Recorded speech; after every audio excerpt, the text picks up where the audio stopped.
Ladies and gents, we're back for the second time this week, which does not happen often, but this blizzard and this storm blessed everybody with a nice day off, including myself. And In the Huddle is back, baby, episode 80. I am Kenny C. Alongside me, per usual, is the real Lil, Cam Jones, and Zach Crow. My guys, what's going on? Everything is going good, man. It's the holidays. We had a storm, a snowstorm, and I spent most of my day shoveling the snow. And I'm energetic right now. It's good to talk sports with y'all fellas on a Thursday. And guess what? We got In the Huddle going up on a Thursday. You feel me? I'm ready to go. Let's get this show started. Hey man, just want to say, guys, happy Thursday, man. It's the day before Friday. It's the day before payday, as usual. Just want to say, man, it's always an honor and a pleasure speaking, sports with you guys. It's always good energy. I'm always happy to be here as always, and just can't wait to talk sports. Let's get it. Boys, what's going on? I'm happy to be here with you guys per usual. I was talking to you guys right before we started today's show. I always love recording on the Thursdays because, we have the Mondays where we always react, but sometimes it takes some time for us to, throughout the week, to develop our takes a little bit, think a little bit more, try not to overreact. And I love the Thursday shows. We're coming closer and closer to the end of the regular season, right up to the NFL playoffs. I'm really excited. Let's get it. And the Thursday episodes, it allows us to be more creative with our topics because Monday, we got to recap the games. There's not much creativity that can go into the topics because it's like, all right, what happened in this game? What happened in that game? At least the Thursday during the week, we could be creative, and that's exactly what we're going to be right now. All right, let's kick this thing off. First topic here, fellas. Who do you trust more in the playoffs, the Baltimore Ravens or the Cleveland Browns? I'm going to go with the Baltimore Ravens here. I trust the Baltimore Ravens more than I do the Cleveland Browns, and let me tell you why. I know the saying is when the Ravens get from behind, when they behind, they can't come back in the game. I know each year, the first round, they got knocked out. But this is a little bit different for the Ravens. Matter of fact, the Ravens playoffs started on Monday, and they won that game. So each game going forward is a playoff game for the Ravens. So I believe if they won the table, which they're more than well capable of doing with that easy schedule, that momentum can follow them into the playoffs. And I don't know about y'all, but I always remember the Ravens from going on the road and knocking off teams, not being home. Nah, that's not their style. That's why they got smacked around by the Titans last year. That wasn't their style. They were supposed to be on the road because Joe Flacco days, they made it to the Super Bowl on the road. They beat Peyton Manning in the Denver Broncos on the daggone road. They beat my Tom Brady Patriots on the road twice in a wild card and in the divisional round, I believe. Right? You can correct me if I'm wrong. Fact check. I feel like the momentum. No, I can't stop. Right. So I think Yeah, it was a championship game. Yeah. exactly. Thank you. Thank you for double checking with me, guys. And then, Lamar Jackson, obviously a lot of people want him to become a passer, but at the end of the day, you got to do what makes you great. Obviously, coming back from COVID, the Cowboys couldn't stop the Lamar Jackson-led Ravens coming back from COVID. Couldn't even stop Lamar Jackson. And then when he needed to make the big play is when he did. And the only negative thing I had to say about that whole entire game, because that was game of the year, Lamar Jackson, I don't know, I wasn't there. But my brother, if you was taking a dunk with the Ravens playoffs on the line, that's a little bit shocking right there. You know what I'm saying? The Ravens season could have been over because you was taking a daggone dunk. But you came in like Superman, you got the job done, and I like the Ravens headed into the playoffs. All right, here's how I translate this question. When you guys ask me this question, who do I trust more in the playoffs, the Ravens or the Browns? I'm going to assume that we all assume that both teams are going to make the playoffs because my thing with the Browns is this. I think that they have to be really careful with their game on Sunday Night Football against the New York Giants because the Giants are not going to be a happy football team. We all know their defense could be really good. And here's my thing. I've been really impressed with what Kevin Stefanski and the Browns have been able to do throughout the regular season. They had a lot of doubters going into the season. Their defense isn't very good. I totally understand that. But they find a formula and somehow, some way, they found a way to win 9 games. And I got to be honest with you, as Will said, I was impressed with Lamar Jackson coming back. That was his first big moment of the season, coming back, rescuing his team. But I do think that even if the Ravens would have lost that game, they still would have found their way in the playoffs because their next 3 games on the schedule are very easy. They play Jacksonville this week. They'll be fine. So they're going to be a playoff team. But I'm going to say this. If Cleveland loses to the Giants this weekend, and then they have the Jets, which they should win, and then they have Pittsburgh at home to end the season. If the Raiders win out or the Dolphins win out and Cleveland goes 1-2 in their next 3, they're not even going to make the playoffs. So the Cleveland Browns have to show me something on Sunday and beat the New York Giants, a very good New York Giants defense. I think Baltimore's defense is very boomer bust, and I think Baker, for the most part, played well on Monday Night Football. But at the same time, if Cleveland could get over the hump, they haven't clinched a playoff spot yet, and they could have won the game easily Monday. They didn't. If they lose to the Giants, I guarantee you there are going to be some Brown fans that start feeling a little nervous. I think if Cleveland makes the playoffs, I trust them more because their passing game is more dynamic, and I still haven't seen Lamar Jackson be able to come back from a big deficit yet, but I like what I saw from the Browns. I want to see them make the playoffs and play well against the Giants, and then I'll be confident. Well, for me, gentlemen, how I see this question is I have to see both teams in the playoff right now. As many of you may know, Lamar Jackson is 0-2 in the playoff right now. In his first year, I understand he was just a rookie, cool. But that second year, I was a bit disappointed in his performance offensively. I felt like it was not just only him, but like the receivers around him as well didn't help him that game against Tennessee last year. But I felt like, this year might be the same, issue. I believe in order for Lamar Jackson and company to, go far in the playoff, I believe Lamar Jackson got to open up his game more as in become more of a passer. Honestly, gentlemen, this is the NFL. Team will study your tendencies. So if you feel like, this Baltimore Ravens team will like run down your throat, I believe that they have another thing coming.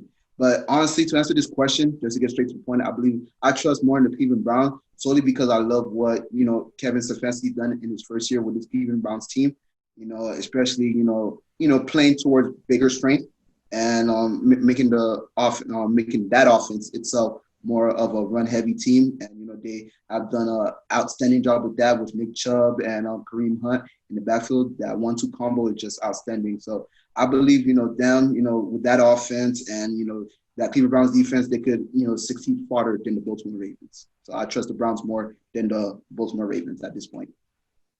Yeah, I'd have to agree with Cam and Zach here with Cleveland, and that's on the simple fact that Baker has all of the pieces around him. He has arguably the best offensive line in football. Like Cam said, the best 1-2 punch in football, great receiving core, a solid middle-of-the-road defense. He has everything that he needs. So it really rides on Baker, but I think he can get it done because if you look at Lamar, the passing has not been there at all this season. And it's been too predictable the entire season against teams. They know what they're going to do. The Browns, they couldn't stop it in this game this past Monday. But for the most part, if you want to get far in the playoffs, you have to be able to pass effectively and keep up with the teams that can beat you through the air, like the Titans, like the Chiefs, like the Bills, if you want to get far. And speaking of points, we saw how prolific the Ravens season was last year with putting up points every game, and then they faced the Titans, and they're only able to muster up 12 points in a divisional round L. So for me, I put more stock in what Stefanski's doing with this Browns team and how he's coached Baker. And Baker, as of late, is looking pretty good, and I think they're going to ride with that into the playoffs, and that's why I go with the Browns over Baltimore. Let me ask y'all a question, and I just want a fair answer. I don't want no beating around the bush. I just want a complete answer. Yes or no, Would you right? rather be a team that gain momentum at the end of the season, win your last couple of games? Every game is the playoffs, entering the playoffs, and have that momentum going into the playoffs? Or would you rather be a team that dominated, per se, for most of the year, and you get to the playoffs? How would you want your route to the Super Bowl to be? I think obviously we know the answer to this question, but at the same time, I don't think that's relevant here because if Baltimore wins their next 3 games against the Bengals and the Jaguars and just not very good football teams, that doesn't show me that they could go on the road and win 3 playoff games. That doesn't tell me anything. They literally played a playoff game in a playoff-like atmosphere. Yeah, they beat when the you Browns. talk about momentum, no matter how you get momentum, you're gaining momentum with wins. This is the daggone NFL. You saw the Jacksonville Jaguars You can't bank put on up against the Lamar to get Steelers. you 120 rushing yards. Look, let me explain to the point. The Ravens still got a great defense that's obviously going to keep them in a lot Is of it games, great? They whether or didn't not look great the LeBron. other night. The Cleveland Browns did good too. It was a good Cleveland Browns team. You just gave them respect. Why take it back? Absolutely, but So I don't it's think like, the Ravens defense is good. look, Per se. the Ravens defense is solid. Going into the playoffs, Lamar Jackson is feeling the momentum. What I do want to see them do is get Des Bryant more involved. Just get Des Bryant more involved. Obviously, the COVID, that's why he didn't play yesterday. But if they get Des Bryant active more and they get that passing game going, I do believe that, listen, the Ravens is going to be a team that is not to play with. A lot of the notions that we say about the Ravens, this is my last point, I know we had it for time, is that, oh, they can't come back from behind. When I look at these stats this year, they have shown me something. They have shown me once they got punched in the mouth, they can come back. Whether or not they won the game or took the lead in the game, they showed it against the Steelers. They still almost won that game, should have won that game. Against the Colts, they was down. They came back and won that game. I think that those notions is quietly being put to bed each and every week.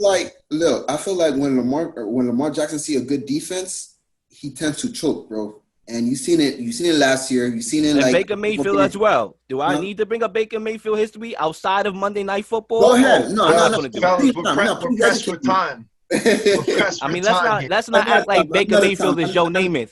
Let's not act Baker Mayfield is Joe Namath after one game. I got to see it more. All right, Lamar Jackson showed me before he could pass. Baker Mayfield throw one 300-yard game, and y'all ready to call him Joe Namath.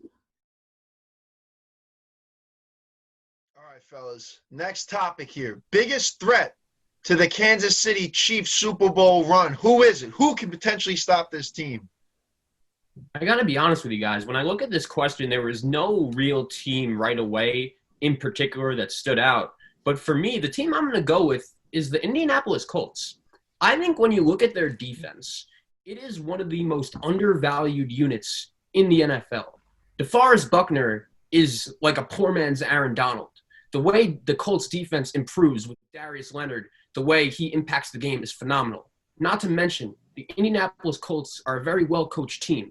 Also, Frank Reich has faced Pat Mahomes in the playoffs before. He lost. It was Andrew Luck's last game in the NFL, actually. But last year in the regular season, we saw Frank Reich and his Indianapolis Colts team with Jacoby Brissett at quarterback go into Arrowhead on Sunday Night Football and beat the Chiefs. So I think when you combine the Colts defense, their ability to run the ball with Taylor and Hines, and their very impressive offensive line. And I got to give some props to my guy, Phillip Rivers. I was as guilty as anyone saying throughout the preseason, I don't know what this guy could do. He looked washed towards the back end of last year, but I really think he's elevated his game with Frank Reich, with the help of that Colts offensive line. This is the first time in his career he's had a really good offensive line playing with. T.Y.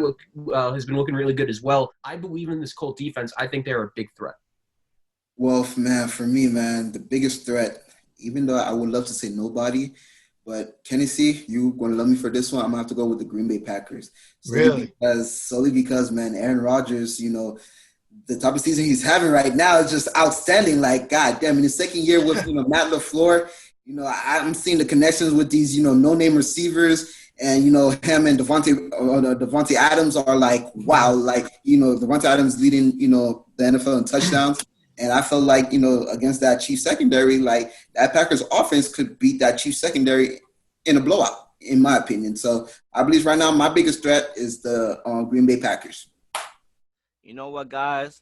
Sometimes you can't stop somebody. You just got to fight fire with fire. That's just the answer. You got to fight fire with fire. I'm not a fan of this team by any of the means necessary, but Bills Mafia, stand up. Bills Mafia, stand up. Bring that ass here, Big Mafia, Bills Mafia, for a good thing, for a good reason now. We reversing it. Bring that ass here in a good way. Bills Mafia, stand up. The Bills is the biggest threat to the Kansas City Chiefs, and I'm going to tell you why. Look, I like the Bills offense. The Bills offense can go toe-to-toe with anybody in this league. Josh Allen has took tremendous strides throughout the year with his accuracy. Accuracy is not something that you wake up one day, I'm accurate. No, it doesn't happen like that. That's one of those qualities as a quarterback that you don't wake up overnight and get. And Josh Allen woke up one night, I got accuracy. And the brother is passing the ball down the field. Stephon Diggs. This is the main reason why. Stephon Diggs. Bring that ass here, boy. 100 catches on the year, 1,167 reception yards. leading the league in reception yards. I mean, this guy has been awesome. His speed alone in short routes, he's a great route runner. You gotta account for his speed. I know they played early in the year and the Chiefs won that game. Obviously, the Chiefs wide receivers was a lot to handle for the Bills. But I do believe the Bills showed me something with that defense last week against the Steelers, jamming those receivers at the line of scrimmage. Now, if they're able to replicate some of that against the Chiefs this time, I think the defense has got better since then. I think Josh Allen has got better since then. Let's not forget, they lost against the Titans and then the Chiefs. They was in a little funk at that time. Now they're not in a little funk. Ladies and gentlemen, don't be punks. The Bills Mafia is the biggest threat to the Kansas City Chiefs. My biggest team is a Drew Brees-led Saints. Scratch Taysom Hill, get him out of there. I think that was a blessing in disguise for Drew Brees to get injured because we all know as you get up there in age, you start to slow down as you get to November and December, and Brees has gotten a lot of time off with the rib injury. I think that did nothing but benefit him. He's got a great offensive line in front of him, one of the most elusive running backs in football in Kamara, top 3, maybe the best defense in football, and that's what you need. You need guys that can get after the quarterback. In Cameron Jordan, you got Davenport and Onyemata. I think that Saints team, with a solid secondary in the back, if they can get to Mahomes, the secondary could pick up the slack from there and somewhat keep that offense in check because obviously it's going to be a tall task. But if you have Drew Brees under center, I think good things can happen. The thing I would say about that Saints pick, Kenny C, and out of everybody here, if I had to say what was a close second, it would be the New Orleans Saints. The reason why that's not a number one for me is because what I learned from that Super Bowl against the 49ers that had a great defense is that you can shut out Pat Mahomes for 3 quarters, but all it takes is that 3rd and 15 play, you're caught sleeping and Tyreek Hill's behind you doing the deuces sound like he Chris Brown, right? But with a team that can go score for score, with Kansas City, we saw it. The Raiders, they outscored them. They had the ball last. I'm pretty sure if the Raiders had the ball last in that second matchup, the Raiders would have been winning that game, and their season probably would have looked a lot different heading to where it is right now. So I think that against the Bills, I can see a scenario where the Bills, obviously, they have the offense to go tit for tat. I don't think the Chiefs' great defense is great. I don't think the Bills' defense is great. I think whoever has the ball last will probably win that game. All right. Last topic, our updated MVP as of today. I'm going to go with it point blank simple. It's got to be number 12 in the green and yellow, Aaron Rodgers. You can look at MVP from a few different perspectives of how you can win the award. And Lil, I'm going to refer to one of your points when you talked about. I know you was covering it, Kenny. I knew that was a shot at me. And that is, who is most valuable to your team? If you remove him from that team, what are they? I like what you did. I like the Green Bay Packers. Use your point when it's beneficial to you, and abuse it when it's the Green Bay Packers are nothing without Aaron Rodgers. In his second year with LaFleur, he's done nothing but elevate this group. Valdez-Scantling, Bobby Tunyon, the big tight end, Allen Lazard, everybody around Aaron Rodgers has gotten better this season. And the other way to look at the award is consistency. We look at Aaron Rodgers' rundown of his stats, 69.6 completion percentage, which is 4th in the NFL, but he's tied for 1st in games with a completion percentage over 70%. He's got 8 games with that.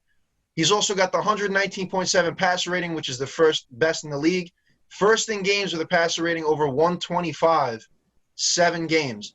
3,685 yards, which is 3rd in the league. 1st for touchdowns with 39 and just 4 interceptions. Rodgers has been on an absolute tear since that Buccaneers loss in Week 7. He's just lit the lamp every single game, and with a more than favorable finish to the season with the Panthers, the Titans, and the Bears, I think Rodgers got this thing in the bag. Kenny C, I like your style. I like with the hat, the trick that you just pulled out that hat. Abuse my take when it goes against you, and then use it when you need it. I mean, shoot, I would have did the same thing too, so I'm not even blaming you. But yeah, I mean, you already know how I look at the award. I think it's more valuable to your team than it is how people look at it. People look at it stats wise, and obviously you can go different ways with the stats.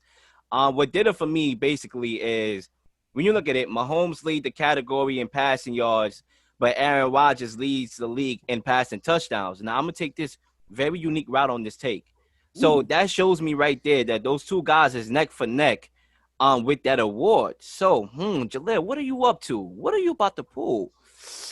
Derrick Henry is my MVP right now because he leads the league in at his position with yardage, 1,532 yards, and is tied for the league touchdown at 14. So there's a little bit more separation at his position. Now, I know this MVP is a quarterback given award, but ladies and gentlemen, you know the real Lil thinks uniquely. That's what makes me me. And I think that Derrick Henry is the most valuable to his team. I mean, like I said before, I'm not knocking Pat Mahomes. The brother has God-gifted talent. I think he's the most talented player that probably ever played the position of quarterback. But he has Tyreek Hill and he has Travis Kelce. People argue each week who's more valuable for Pat Mahomes. Is it Kelce or is it Tyreek Hill? I mean, I'm pretty sure Deshaun Watson would love to have a conversation like that for a change, and he doesn't. So, look, Derrick Henry, the running game, it sets up the play action. It allows Tannehill to throw those shots to A.J. Brown down the football field. There's so much flexibility with the offense because of Derrick Henry, and guys know he's going to get the ball. But once again, can you stop it? And obviously, they're not stopping it. Derrick Henry is my MVP, ladies and gentlemen. You see, Lil, this is why I love you, man. You know, solely not because you're from Brooklyn, because you're not from Brooklyn too. So because we think alike. I'm gonna agree with you. I'm gonna go with Derrick Henry solely because not only that he had his second 200-yard game of the season against the same team, the Jacksonville Jaguars. I feel like just like you said, man, he is the focal point to that Titans offense. In my opinion, I believe that they should have paid him more than Ryan Tannehill. But hey, that's a discussion that we'll talk at another time. I feel like, Henry durability as well. He rarely missed games. And, he always proved time and time again at 6'4", 250 pounds, like, hey, he's a wrecking ball. He's not a force to be reckoned with. And to me, like a wrecking ball. I said over 1,500 yards rushing, over 14 touchdowns, man. Like, honestly, for this MVP race, they love to give it to the quarterback, but I want to give it to the running back, that truly deserve it. I believe Derrick Henry should be in the MVP candidate race. Let's get it. Yeah, so for me, when we've discussed this topic on the show, it's been one of my favorite topics to discuss. And you guys know I've had a very, tough feeling about this. I've really been locked into the fact that I thought the media was trying to give Russell Wilson the award in week 2 because he never got a vote. And I will say in this instance, I think it's really neck and neck between Rodgers and Mahomes. I think it's right there, either one for the taking. But to use a football analogy, I'll say this. Going into last Sunday, I thought Pat Mahomes had a 28-3 type lead on Aaron Rodgers when it comes to the MVP. But after watching the Chiefs against the Dolphins, and we saw the damage the Dolphins defense was able to do, forcing a couple turnovers, we also saw Aaron Rodgers ball out against the Detroit Lions. I think right now the score is 28-20, and Aaron Rodgers has the ball in terms of who's winning the MVP. And the interesting thing is each one of these two quarterbacks have a big opportunity in prime time over the next couple weeks to really prove to the rest of the nation they are the MVP. Pat Mahomes has that big standalone game against the New Orleans Saints this Sunday coming up, and I think it's going to be interesting to see what he does in that game because realistically that game is much more important for the Saints than the Chiefs as even if the Chiefs lose that game, they could still find their way as the number 1 seed. But here's the thing about Rodgers. The Packers in Week 16 have a Sunday Night Football game against the Titans at home, and the Titans' third down defense is atrocious. I think Rodgers could do some serious damage in that game. And if he does that and Mahomes, doesn't play great against New Orleans and the Falcons and Chargers, I could see Rodgers ultimately taking the award. Right now, if I had to vote, I would say Mahomes, but Rodgers is right up to his neck. It's close. He's a man on a mission right now for sure. But fellas, that was a rather short episode, but a good episode overall. Yes, sir, it was. Short and efficient. Definitely. It don't need to be like these 3-4 hour shows. I'm not throwing shots. It don't need to be like these 3 and 4 hour shows. Maybe you can call it shots. Hey, whatever you want to say. 3 and 4 hour shows that just have no substance to it. I thought this was a show that was very efficient, and we attacked each question the way we needed to today. It was a pleasure. Yeah, Yes, let's sir. record on Thursdays a little more. I just finished up my last final today. Really enjoyed recording with you guys as we work our way towards the march to the playoffs. So we'll keep in touch for sure. And Yes, sir. lastly, but to all the fans and viewers out there, please like, subscribe, and comment. Show some love, man. In the huddle. We out. Definitely show love. That's what keeps us going. Amen. All right, have a good one, guys. See y'all guys on Monday. Yo.